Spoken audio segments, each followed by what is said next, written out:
सभी पूज्य परम श्रद्धेय संत चरण, मंचस्थ उपस्थित संघ के अधिकारियों सहित बाकी सभी महानुभाव, जिनके निमित्त आज ये सनातन परंपरा की आकाश गंगा को मंच पर विराजमान हम देख रहे, ऐसे बाबा बालकनाथ जी जो संत भी है, योद्धा भी है और राजर्षि भी है, ऐसे हमारे आदित्यनाथ जी महाराज, और ये सब एक साथ चलाने की शिक्षा सर्वसामान्य लोगों तक पहुंचाने वाले बाबा रामदेव जी। अब मैं उल्लेख करूंगा तो उद्बोधन में ही वो 10 मिनट निकल जाएंगे, लेकिन इन सबको मेरा बड़ा विनम्र प्रणाम है। आप सबको भी नमस्कार है। सनातन समाप्त नहीं होता, इसीलिए वो सनातन है। वो सर्वत्र रहता है। मनुष्य के शरीर में आत्मा के रूप में वो रहता है, और उसका वर्णन गीता में है, नित्य सर्वगत स्थाणु अचल। वो नित्य है, शाश्वत है, मरता नहीं, मारता नहीं, सब जगह है, सर्वगत है, स्थिर है और सनातन है। पहले भी था, आज भी है, बाद में भी रहेगा। अब किसी किसी को लगता है उसको नष्ट करेंगे। पहले भी एक सज्जन ऐसे खड़े हो गए, सनातन को नष्ट करने के लिए निकले। दुर्भाग्य से क्या हुआ, उनका पुत्र ही सनातनी बन गया। लाख मनाया लेकिन छोड़ा नहीं उसने, तो उसको आग में जलाया, पानी में डुबाया, पहाड़ की चट्टान पर से फेंक दिया।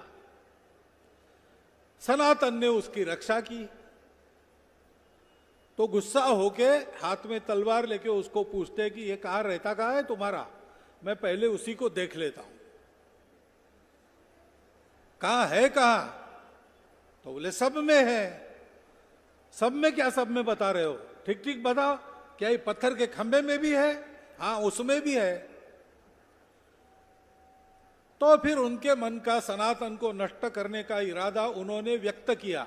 कैसा आपको पता है, ये प्रहलाद की कहानी सब जानते हैं, किसका क्या हुआ ये भी हम जानते हैं। तो इसलिए सनातन की चिंता नहीं, उस सनातन के साथ हमको रहना है। ये सनातन भारत के साथ एक रूप है।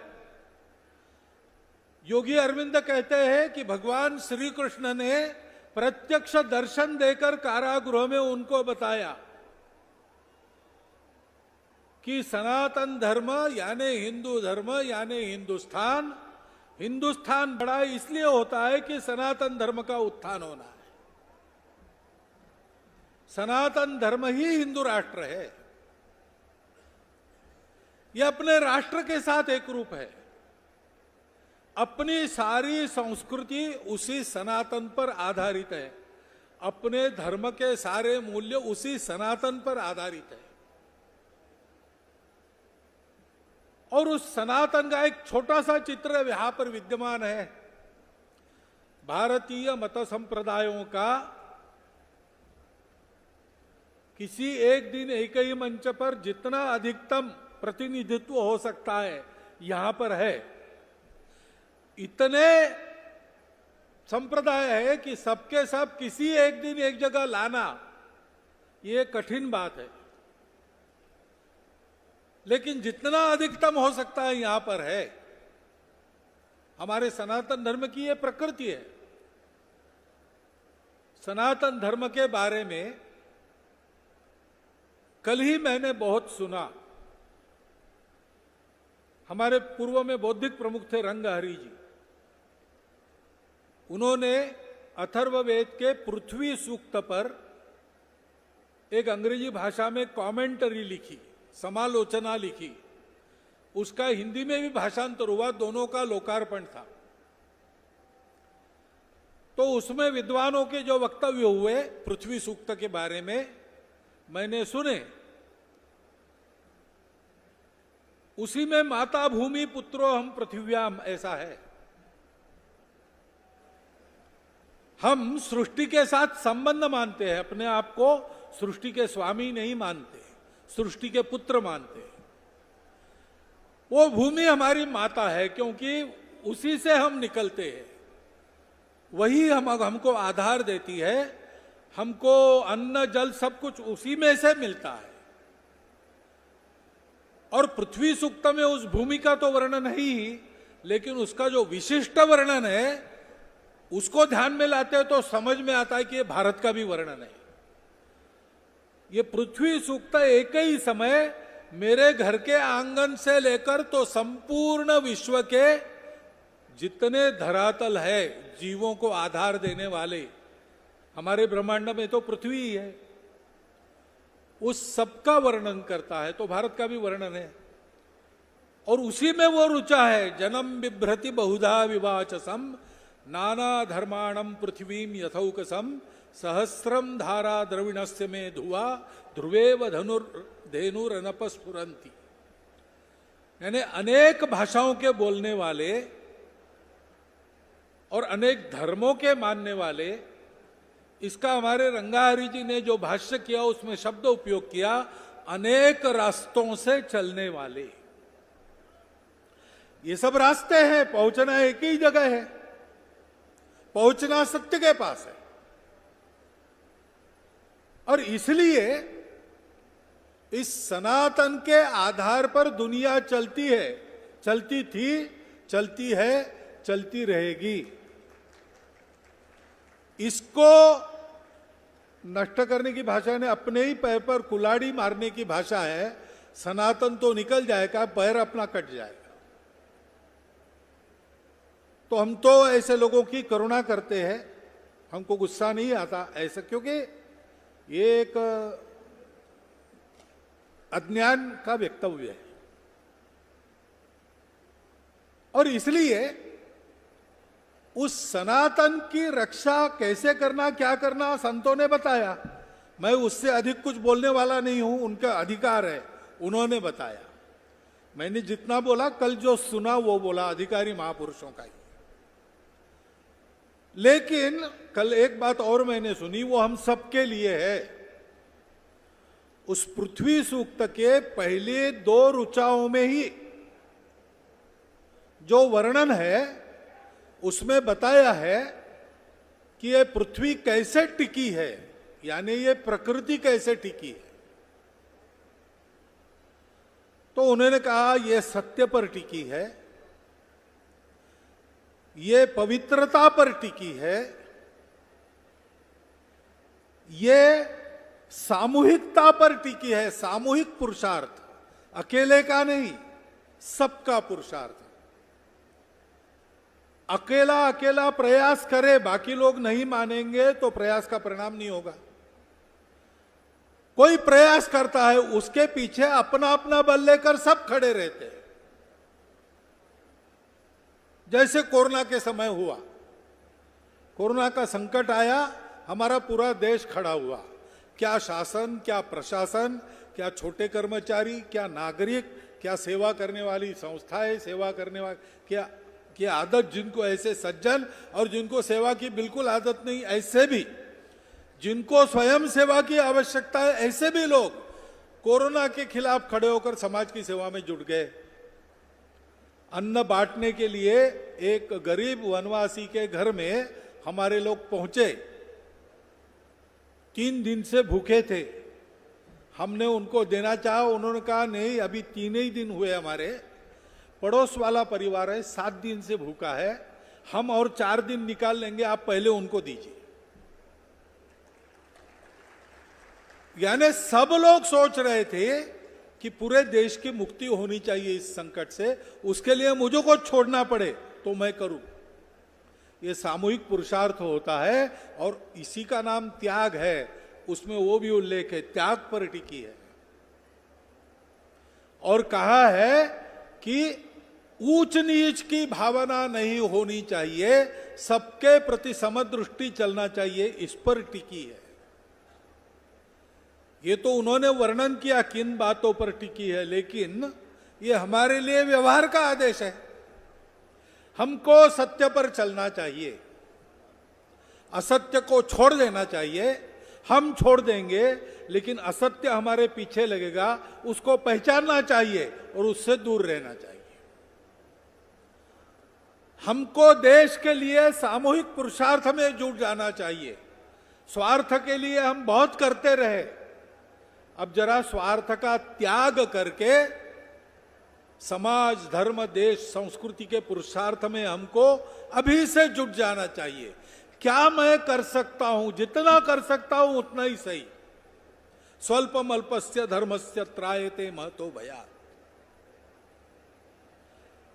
समर्पण पर टिकी है दुनिया, ऐसा भी कहा गया है। इसमें सब होता है, भक्ति होती है, प्रेम होता है, त्याग होता है। यह सब अपने आचरण में लाना है। यह सब अपने आचरण में लाने से सनातन धर्म का उत्थान पूर्णता तक हम ले जाएंगे। वो होना है, ये तो भगवान की इच्छा, ऐसा योगी अरविंद बताते हैं। उन पर अविश्वास करने का कोई कारण नहीं, उनको कोई चुनाव नहीं लड़ना था। उन्होंने जो देखा वो बताया, उसके बाद तो राजनीति से वो निवृत्ति हो गए।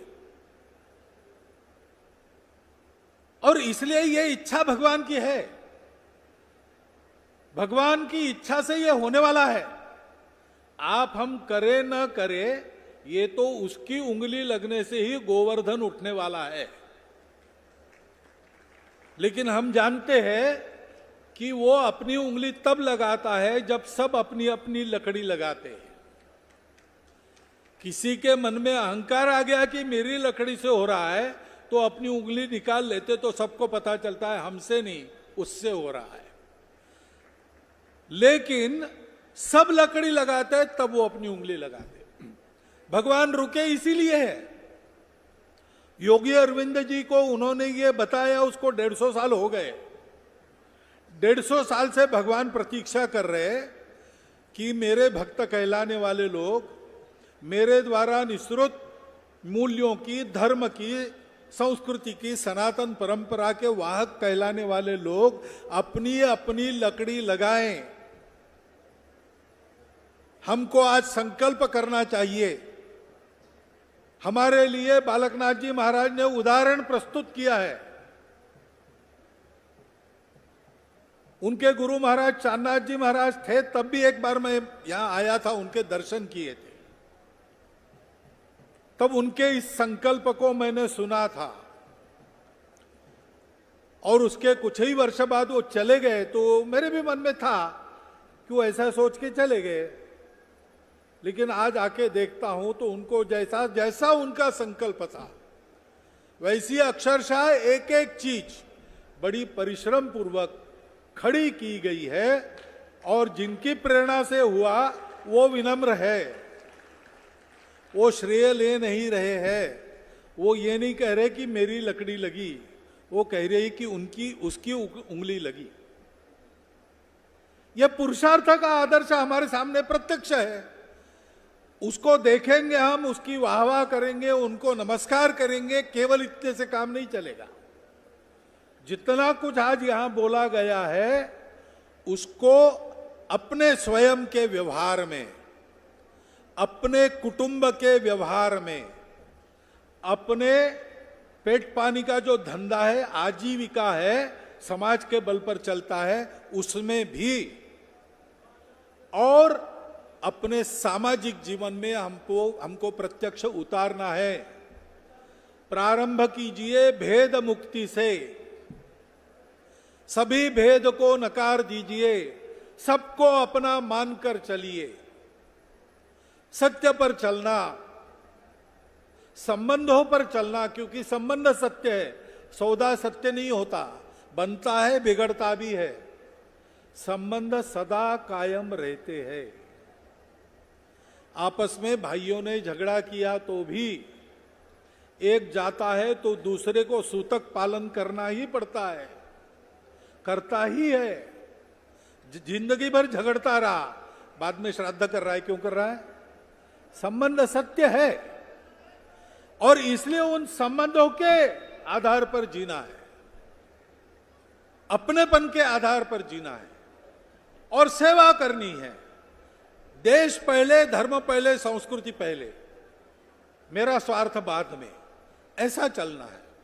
ऐसा हम करेंगे तो आज बड़े परिश्रम से ये जो दृश्य यहां पर उपस्थित किया गया है सब संतों के द्वारा एक संकल्प के रूप में हमको बताया गया है, उन सब बातों को हम सार्थक कर सकेंगे। हमारे बिना होगा नहीं, हमारे कारण नहीं होने वाला, ये तो सब संतों की कृपा रहेगी, लेकिन हमारे बिना वो आगे नहीं बढ़ेंगे। हमको अपनी अपनी लगड़ी लगानी है, इसका हम संकल्प ले तो आज हम बाबा बालकनाथ जी का अभिनंदन अभिवादन करेंगे।